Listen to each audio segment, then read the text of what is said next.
இன்னைக்கு இருக்கிற பிள்ளைங்க என்ன வேணுமானாலும் கேளுன்னா சொத்து எழுதி கேட்கும். ஆனா அந்த வயக்காடு வச்சிருக்கிறல்ல, பாட்டிப்பட்ட நகை வச்சிருக்கிறல்ல, அதை வித்து இது வாங்கித்தான்னு சொல்லும். 3 ஸ்கெட்ச் பென் கேட்டிருக்கான் அந்த பையன். போனா டெஸ்ட் எதுனா 3rd ரேங்க் வாங்கிட்டான். ரிப்போர்ட் கார்டு எடுத்துட்டு வீட்டுக்கு வந்திருக்காங்க.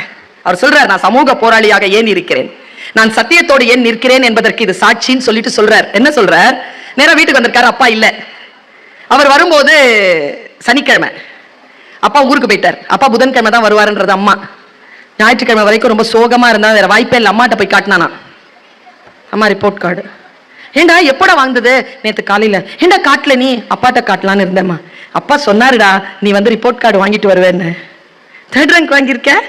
அப்பா சொன்னாருடா வா அப்படின்னு வீட்டுக்கு உள்ள கூட்டிட்டு போய் அப்பா அவனுடைய கபடை திறந்து 3 ஸ்கெட்ச் பென் உங்ககிட்ட கொடுக்க சொன்னாருடான்னு சொல்லிட்டு எடுத்து கொடுத்தானா அந்த அம்மா. என்ன நம்பிக்கை பாருங்களேன். பிள்ளை 3rd ரேங்க் வாங்கிறோன்னு அப்பா நம்புறார். தான் வாங்கினா அப்பா கண்டிப்பாக தான் செய்வதை செய்து காட்டுவார் என்பதனை நிரூபித்த அப்பாவுக்கு பையனாக அந்த பையன் இன்றைக்கு தமிழ்நாட்டில் மிக ஆளுமையான ஒரு குழந்தையாக வளர்ந்து நிற்கிறான். நம்முடைய ஒரு சிறு அசைவு. நான் யோசிச்சு பார்த்திருக்கேன். என் வீட்டுல எங்க அப்பா சொல்வாரு, போன் வந்துச்சு நான் சொல்வாரு, நான் இல்லைன்னு சொல்லும் பாரு. யார் பேசுறதுன்னு கேட்க சொல்லுவார். முதல்ல ஆரம்பத்துல ரொம்ப சின்ன பிள்ளையா இருக்கும்போது. அப்புறம் அதுல இருந்தெல்லாம் வெளியில வந்துட்டார் அப்பா. என் வயதில்லை, நான் எதையெல்லாம் கற்றுக்கொண்டேன்னு யோசிக்கிறேன். நான் என்ன தெரியுமா செய்வேன்? போன்ல யார் பேசுறது? அப்துல் காதர் அங்கலா? யார் வேணும்?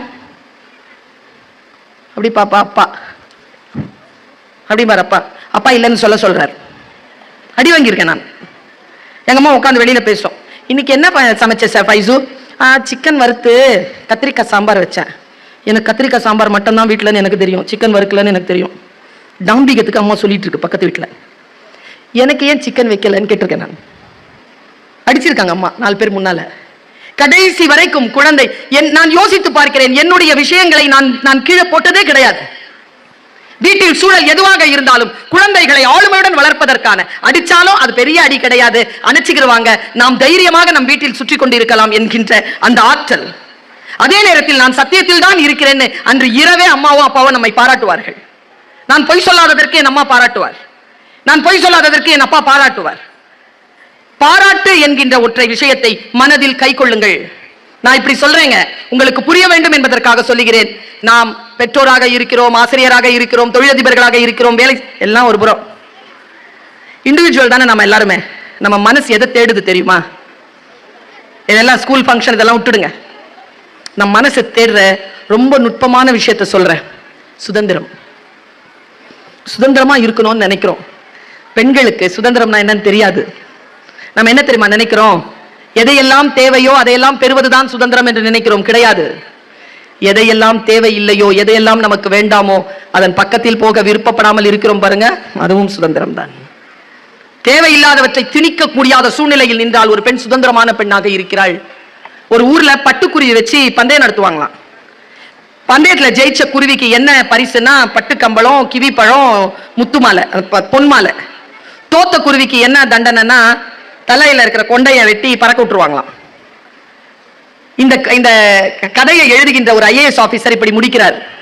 நான் பந்தயத்தில் ஜெயித்து தங்க குண்டையும் தங்க மாலையையும் பரிசாக பெறுகின்ற அந்த பட்டுக்குருவியை விட என் கொண்டையை அறுக்க தந்துவிட்டு எனக்கான சுதந்திரத்தையே நான் வேண்டுவேன்.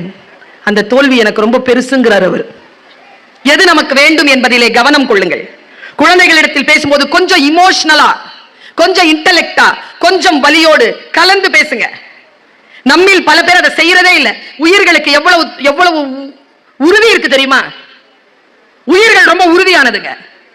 ஆனால் எவ்வளவுக்கு எவ்வளவு உயிர்கள் உறுதியானவையோ அவ்வளவுக்கு எவ்வளவு அவை மென்மையானவை. நடந்த ஒரு செய்தியை சொல்றேன்.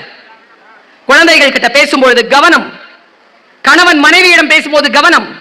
மனைவி கணவனோடு பேசுகின்ற பொழுது கவனம். அம்மா அப்பா பேசிக் கொள்ளுகின்ற பொழுது கவனம். இந்த அம்மா, இந்த தாய், இந்த டீச்சர் ஒரு ரிக்வெஸ்ட் கொடுக்கிற உங்களுக்கு, முடிஞ்சா அதை பேணிக் கொள்ளுங்கள். PTA மீட்டிங் கூப்பிட்டா அம்மா அப்பா 2 பேரும் சேர்ந்து வாங்க. அம்மா மட்டும் அனுப்பாதீங்க, அப்பா மட்டும் அனுப்பாதீங்க, 2 பேரும் சேர்ந்து வாங்க. 2 பேர் சேர்ந்து வந்தாதான் உங்கள் வார்த்தைகளில் எங்கெல்லாம் பிழை நடக்கிறது என்று நீங்கள் தெரிந்து கொள்ளலாம். ரொம்ப நுட்பமான ஒரு விஷயம் நான் சொல்லிக் கொண்டிருப்பது. ஒரு வீட்டுல வந்து ஒரு 2 நாய் வளர்த்திருக்காருங்க ஒருத்தர். எவ்வளவு மென்மையானதுன்றதுக்காக சொல்றேன். கமலா ஹாரிஸ் போல ஏதோ ஒரு சொல் உங்களுடைய குழந்தையினுடைய வாழ்க்கையை மாற்றிவிடும். ஒற்றை சொல் மாற்றிவிடும். ஏன்னா மூளை அப்படி இருக்கும். அந்த அந்த இடத்துக்குள்ள இருக்கக்கூடிய நியூட்ரான்லாம் அப்படி வேலை செஞ்சுட்டு இருக்கும். அந்த டைம்ல என்ன சொல்லப்படுதோ அது போய் அங்க உட்காந்துக்கும். கவனம். அது எந்த பொழுதுன்னு நமக்கு தெரியாது. பூசணி போய் எப்பொழுது மலரும் என்று யாருக்கு தெரியும் என்பான் ஒரு ஜென் கவிஞன். அது எப்பொழுதும் மலர்ந்து இருக்கலாம் என்பான். அப்படி மலர்வதுதான் வாழ்க்கையில. நான் மாநகராட்சி பள்ளிக்கூடத்துல தான் படித்தேன். இன்றைக்கு 31 நாடுகளுக்கு மேல் பயணம் செய்கிறேன். பெரிய பேச்சாளராக இருக்கிறேன் என்றால் என் மனதை மலர்த்திய அந்த வினாடி எது? எங்க அந்த அந்த ஆளுமை எனக்கு கிடைச்சது? சத்துணவு சாப்பிட்டு வளர்ந்த பிள்ளை நான். இன்றைக்கு என்னுடைய வாகனம், என்னுடைய வீடு, என்னுடைய குடும்பம்னு என் பிள்ளையை நான் வந்து BA LLB ஆனர்ஸ் படிக்க வச்சு அப்படி நிறுத்தி வச்சிருக்கிறேன். எப்படி முடிஞ்சது? எது மலர்த்தியது என்னை? என்னை எது மலர்த்தியதோ அதை விட ஃப்ரெஜைலான விஷயங்கள் உங்கள் குழந்தைகளை மலர்த்தி விட கூடும். கவனம். 2 நாய் வளர்த்தார் ஒருத்தர், நல்ல பெரிய நாய், செல்வந்தர்.